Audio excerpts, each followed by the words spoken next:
আসসালামু আলাইকুম রহমতুল্লাহি ওয়া বারাকাতুহু। দেশ কিংবা বিদেশের যে যেখান থেকে আজকের এই আলোচনাটা দেখছেন সকলকে ধন্যবাদ, শুভেচ্ছা এবং রমজানের স্বাগতম।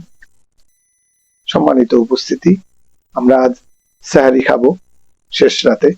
সেহরি খাওয়ার অনেক বরকত রয়েছে। রাসূলুল্লাহ সাল্লাল্লাহু আলাইহি সাল্লাম বলেছেন, তাসাহহারু ফাইন্না ফিস সুহুরি বারাকাহ। তোমরা সেহরি খাও, কারণ সেহরির মধ্যে বরকত রয়েছে। রাসূলুল্লাহ সাল্লাল্লাহু আলাইহি ওয়াসাল্লাম তার সাহাবীদেরকে খুব উৎসাহ দিতেন সেহরি করার জন্য। রাসূল সাল্লাল্লাহু আলাইহি সাল্লাম বলতেন, তাসাহহারু ওয়ালাউ বিজুরআতিন মিম্মা। রাসূল সাল্লাল্লাহু আলাইহি সাল্লাম বারবার বলতেন, তাগিদ দিতেন, তাসাহহারু ওয়ালাউ বিজুরআতিন মিম্মা। তোমরা সাহরি করো, একটুখানি পানি দিয়ে হলেও তোমরা সাহরি করো। এই জন্য আসুন আমরা সাহরি করি, এটা একটা ইবাদত। ধন্যবাদ সকলকে।